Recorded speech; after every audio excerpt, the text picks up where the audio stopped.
Chapter 16 In the Swimming Pool, 1938. It was hot. No one who didn't have to went outside. Only a few people dragged themselves, sweating, through whatever shade they could find. We had arranged to meet outside the town, where the woods began, and then cycled together to the swimming pool. Mother had loaned me her bicycle. It didn't look beautiful anymore, but it still worked very well. Friedrich arrived on his shining new blue bicycle. Not only was the bicycle new, but he had polished it as well. On the way to the forest pool, we sang hiking songs like Waltzed, and Friedrich let go of his handlebars. His bicycle swung from one side of the road to the other. Suddenly, a man approached on a silvery bicycle that gleamed in the sun. Even Friedrich's bike couldn't compare with that. Despite the heat, the other cyclist seemed to be in great hurry. He rang his bell when he was still far away because Friedrich was still swinging back and forth across the road. Friedrich gripped his handlebars but otherwise paid no attention to the man. He forced him to brake hard, which the stranger did, swearing loudly. Only at the last possible moment did Friedrich clear the way. The cyclist rode on, pedaling furiously. Friedrich whistled after him through his fingers. Far from turning around, the stranger only pushed harder on the pedals and sped down the path. A quarter of an hour later, we reached the forest swimming pool. We chained our bikes to a tree. After getting undressed, we handed in our things and received tags with numbers in exchange. Friedrich tied his to his ankle and jumped into the water. He could swim much better than I, and he was an excellent diver. I showered first. Then I carefully went down the stairs into the cold water and swam after Friedrich. Until late afternoon, we played in the water and looked ourselves be boiled by the sun. Then I finally looked at the big clock over the entrance. We had already stayed past our time. We were going to collect our clothes when Friedrich couldn't find his tag. He ran back and dived to the bottom of the pool, but he didn't find the tag. Shrugging his shoulders, he joined the line of other boys waiting to get their things. They were very slow at the checkout counter. The attendant was very busy. I was ahead of Friedrich and received my hanger first. I changed quickly. Then I came out of the locker room, and Friedrich was still standing in line. I wrung out my bathing trunks and wrapped them in a towel. Finally, the attendant turned to Friedrich. He scolded him when he heard what had happened, but then he let Friedrich come to the other side of the counter. Shivering with cold and accompanied by the sullen attendant, Friedrich searched for his things. The attendant was about to let him wait until after he attended to the waiting boys when Friedrich shouted, "There they are!" The attendant took down the hanger he pointed to and carried it to the counter.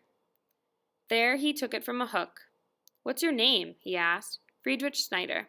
"Where's your ID?"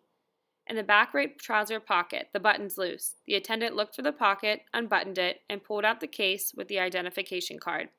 Then he took out the card and looked at it. Friedrich stood still before the counter, his teeth chattering. He looked at the ground and seemed embarrassed. All of a sudden, the attendant whistled loudly through his teeth. From the other side came the female attendant. "Just take a look at this," the attendant said. "You wouldn't get to see many more of them." Everyone could hear his explanation. "This is one of the Jewish identification cards." The scoundrel lied to me. He claims his name is Friedrich Schneider. It's Friedrich Israel Schneider. That's what it is. A Jew, that's what he is. A Jew in our swimming pool. He looked disgusted. All those still waiting for their clothes stared at Friedrich. As if he could no longer bear to touch it, the attendant threw Friedrich's identification card in its case across the counter.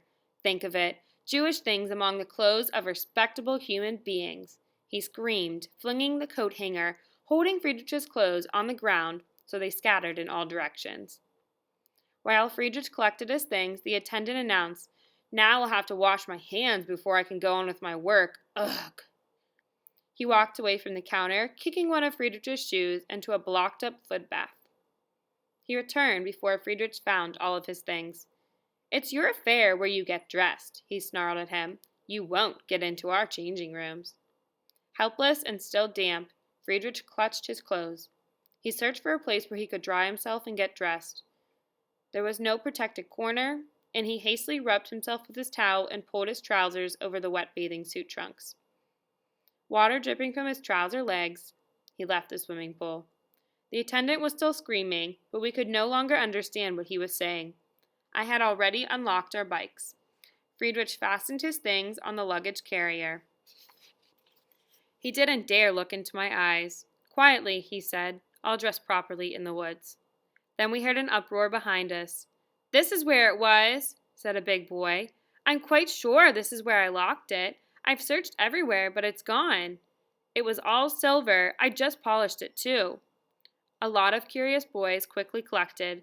They gave advice. Follow the trail. Inform the police.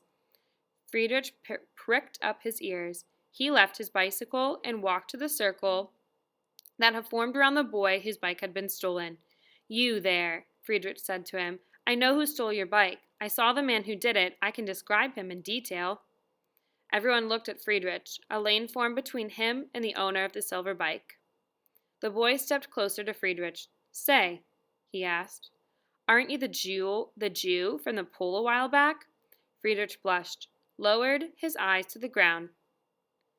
You don't think the police would believe you, do you?